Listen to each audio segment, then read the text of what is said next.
জঙ্গলের ভেতর দিয়ে যাওয়ার পথে এটা কাদের সাথে দেখা হয়ে গেল। क्यों हिला डाला ना। जलवा है हमारा। और अभी तो रुको, क्लाइमैक्स अभी बाकी। হ্যালো বন্ধুরা, আমি সুরজিৎ। আশা করি তোমরা সবাই খুব ভালো আছো। আজ আমরা বেরিয়ে পড়েছি দশক গ্রামের উদ্দেশ্যে। সেখানে নাকি তুলসী চারার মেলা বসেছে।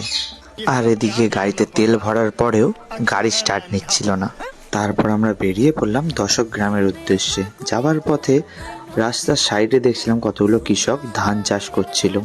কি সুন্দর খোলামেলা পরিবেশ। গ্রামের দিকে এরকম পরিবেশ খুবই ভালো লাগে।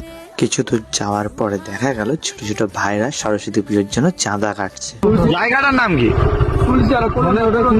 কোলন্দা। শেষমেশ পৌঁছে গেলাম আমরা দশক গ্রামের সেই তুলসী চারা মেলাতে। আর পৌঁছে দেখি কত বড় এই মেলাটি। মেলার ভিতরে ঢুকে দেখি মেলাতে প্রচন্ড ভিড়। নানান জায়গা থেকে অনেক মানুষ এসেছে এই মেলাটি দেখতে। তারপর দেখি এই দাদুটা ইঁদুর তরার কল বানাচ্ছে। এছাড়াও বাচ্চাদের ক্রিকেট খেলার ব্যাটও পেয়ে যাবে এখানে। এই মেলাতে মাত্র 5 টাকায়, 6 টাকায় আর 3 টাকাতেও জিনিস পেয়ে যাবে। এখানে জ্যাকেট, সোয়েটার, টুপি সব ঢেলে ঢেলে বিক্রি হচ্ছে। আর অন্যদিকে শঙ্খও বিক্রি হচ্ছে এখানে। নানান রকমের পিতলের মূর্তি, মশলা বাটার জন্য শিলনোড়া, পড়তে যাওয়ার জন্য পিঠের ব্যাগ, আরো কত না কি রয়েছে এই মেলাতে। তুলসী চারার মেলা।